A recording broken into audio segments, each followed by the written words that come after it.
اب عقیدہ اور بلیف سمجھیے گا،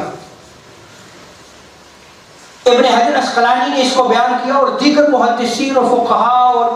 ائمہ عقائد نے اس کو بیان کیا ہے کہ مومنین کی ارواح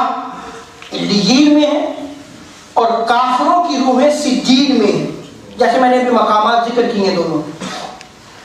اس کے باوجود روحیں جس مقام پر بھی فائز ہوں، جہاں بھی ان کا ٹھہراؤ ہو یا ٹھہرائی گئی ہیں، ہر روح کا تعلق جسم کے ساتھ قائم رہتا ہے، اور وہ دنیاوی تعلق سے مختلف ہوتا ہے، اس کو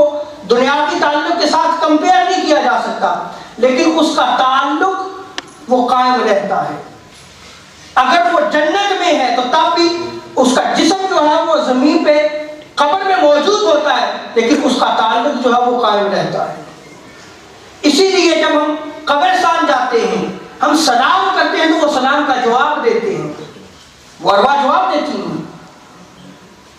تو روح جہاں بھی فائز ہو، جس مقام پر ٹھہرائی گئی ہو، جو اس کا ٹھکانہ ہو، قبر میں اس کا جسم گل سڑ جائے، ختم ہو جائے، تب بھی جو ہے وہ اس کا تعلق ایک ذرہ جو ہے محفوظ رہتا ہے، اس ایک ذرے کے ساتھ اس کا تعلق جو ہے وہ رہتا ہے۔ جب کہ راکھ ہو جائے، اس کی قبر نہ بنے، لیکن کہیں نہ کہیں اس کے جسم کا ایک ذرہ ہمیشہ محفوظ رہے گا، وہی اس کی قبر بن جائے گی، اور اس کا تعلق اس روح کا جو ہے وہ اس جسم کے ذرے کے ساتھ رہے گا، اور یہیں سے اس کا عذاب اور ثواب ہے۔